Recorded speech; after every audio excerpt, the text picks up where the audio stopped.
हम दोस्तों, हर हर महादेव। कैसे हैं आप सब? देखिए, बहुत ही प्यारा सा दिन आ चुका है। हनुमान जन्मोत्सव का दिन आ चुका है और हनुमान जन्मोत्सव इस बार 2024 में 23 अप्रैल यानी कि मंगलवार के दिन है।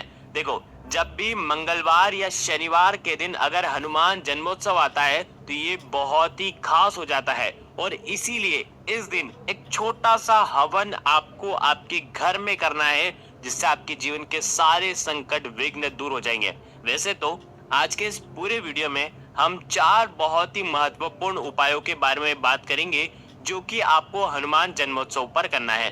4 महा उपाय, जिसमें से सबसे पहला उपाय होगा पीपल के पत्ते का। दूसरा उपाय आपको करना है गुड़ वाले जल। तीसरा उपाय होगा हवन वाला उपाय और चौथा उपाय होगा हनुमान जी को चढ़ा हुआ सिंदूर आप किस प्रकार से लेकर के आ सकते हैं और संकटों को दूर कर सकते हैं। 4 महा उपाय के बारे में आज के इस वीडियो में हम आपको बताएंगे। आज का ये वीडियो बहुत ही खास होने वाला है, क्योंकि आज के इस वीडियो में हम आपको जो उपाय बताने वाले हैं वो हनुमान जी के विशेष उपाय हैं। हनुमान जी जो हमारे जीवन से संकटों को, बाधाओं को, कष्टों को दूर करते हैं। तो आज के ये जो उपाय हैं, आपके जीवन से मंगल ग्रह से जुड़ी कोई भी समस्या है, चाहे रक्त संबंधित परेशानियां है, चाहे शरीर में किसी भी प्रकार का रोग हो रहा है, चाहे आपके जीवन में आपका विवाह नहीं हो पा रहा है, चाहे आप कोई से भूमि संबंधित कोई कार्य कर रहे हैं और उसमें सफल नहीं हो पा रहे हैं, तो आपको ये उपाय करना चाहिए। बहुत ही खास ये उपाय है। आपने यदि कर्जा ले रखा है, नौकरी संबंधित कोई परेशानियां हैं, पैसों संबंधित कोई परेशानियां हैं, तो आपको ये उपाय करना चाहिए। बहुत ही आसान से ये उपाय है।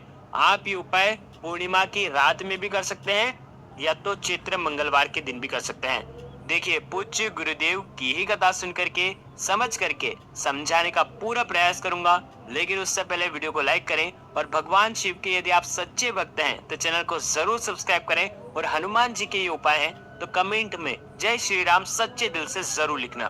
देखिए, सबसे पहला उपाय, आप किसी के ऊपर पैसा मांग रहे हैं और पैसा दे नहीं रहा है। देखिए, यदि आपका कहीं से धन आने वाला है और धन जो है वो अटका हुआ है, यानी कि उसी प्रकार से कि आपका कोई पैसा लेकर के बैठ गया है, तो भी आपको ये उपाय करना चाहिए। यदि आपका कहीं से पैसा आने वाला है, कहीं से भी आपका पैसा आने वाला है, या आप चाहते हैं कि कहीं से भी हमारे घर में धन का आगमन हो जाए, तो आपको ये उपाय करना चाहिए।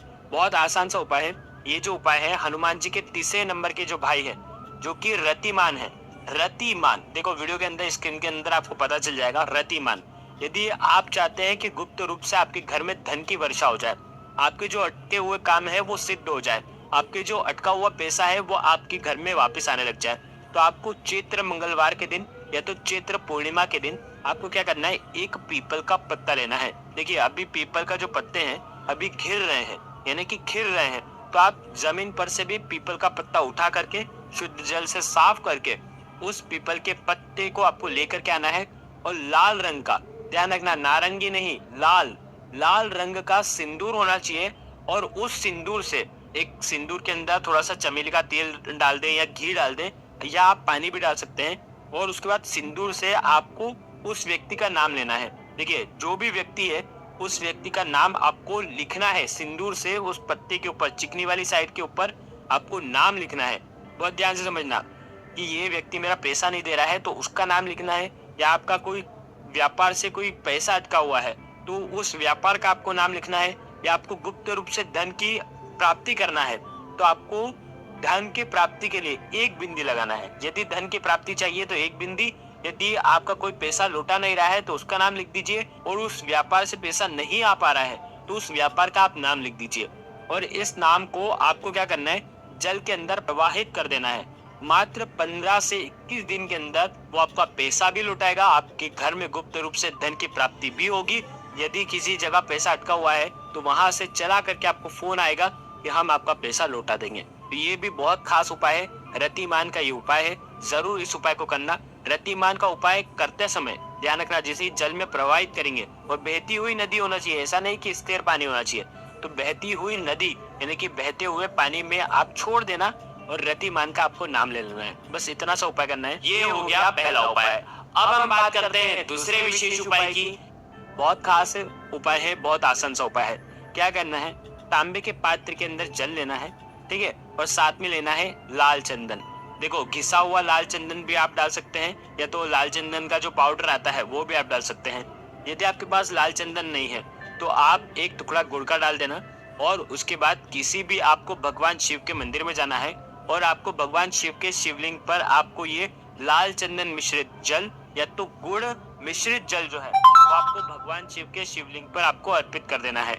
मंगलेश्वर महादेव का स्मरण करते हुए आपको ये अर्पित कर देना है।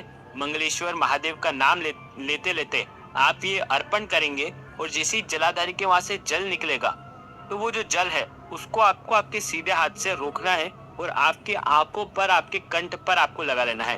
ध्यान रखना, जिसे आप ये उपाय करते हैं तो इससे मंगल ग्रह के अशुभ प्रभाव आपके जो हैं वो कम हो जाते हैं, यानी कि कम भी हो जाते हैं और समाप्त भी हो जाते हैं। और मंगल ग्रह जो है वो मजबूत होने लग जाता है और मंगल ग्रह के मजबूत होने से आपकी कई परेशानियां दूर हो जाती हैं। देखिए हमने आपको वीडियो में पहले बताया जिस प्रकार से रक्त संबंधित परेशानियां हैं, विवाह संबंधित परेशानियां हैं, भूमि संबंधित कोई कार्य आपको ऐसे चल रहे हैं कि कोई केस चल रहा है, तो ये बहुत ही शुभ दिन होता है। या तो आप पूर्णिमा की रात में कर लीजिए। ये हो गया दूसरा विशेष उपाय। अब हम बात करते हैं तीसरे महा उपाय की। आपको लेना है एक दीपक। दीपक के अंदर आपको कंडा रखना है। कंडे को आपको, कंडा जो गाय के गोबर का कंडा होता है ना, कंडा रखना है और उसे प्रज्वलित कर देना है। प्रज्वलित कैसे करेंगे? कपूर डाल करके उसको प्रज्वलित करना। घासलेट मत डालना, क्योंकि घासलेट डालते हैं ना आप तो उससे अशुद्धियां होती हैं और वो हमारे शास्त्रों में कलपता नहीं है। ठीक है, तो आपको उसे प्रज्वलित करना है। आपके हाथ में काले तिल लेने हैं, 11-21 काले तिल आप ले लें।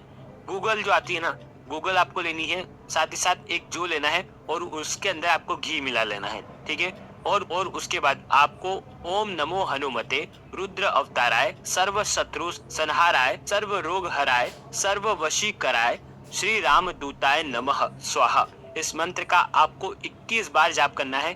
और उसके बाद ये जो काले तिल है, जो है, गूगल है, आपको कंडे के अंदर डाल देना है।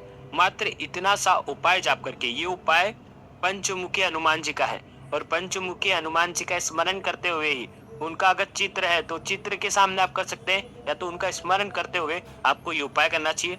मात्र 30 दिन के अंदर आपके सारे कष्ट जो हैं वो उतर जाएंगे। शत्रु बाधा जो है वो दूर हो जाएगी। सर्व रोगों को दूर कर देगा। लोग आपके ऊपर मोहित हो जाएंगे और आपके साथ काम करने की उनकी लालसा बढ़ेगी। तो बहुत आसान सा उपाय है। ओम नमो हनुमते रुद्र अवताराय सर्व शत्रु संहाराय सर्व रोग हराय सर्व वशी कराय श्री राम दूताय नमः स्वाहा, इस मंत्र को हमने स्क्रीन पर लिख रखा है। इस मंत्र का जाप करके आप ये उपाय कर लेना। ये हो गया तीसरा उपाय।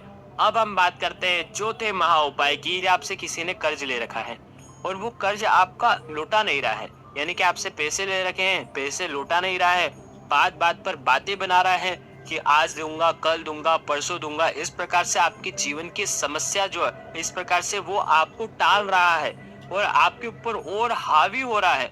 तो आपको बहुत ही आसान सा उपाय करना है। यदि आपके जीवन में कर्ज की स्थिति बनी हुई है तो, यदि आपका कोई पैसा नहीं लौटा रहा है तो, और साथ ही साथ यदि आपका व्यापार अच्छे से नहीं चल रहा है, आपकी नौकरी जो है वो ढंग से नहीं चल पा रही है, नौकरी में आपको धमकी मिल रही है, व्यापार के अंदर जो खरीदार हैं वो आपकी दुकान पर नहीं आ पा रहे हैं, तो आपको बहुत ही सुंदर सा उपाय करना है।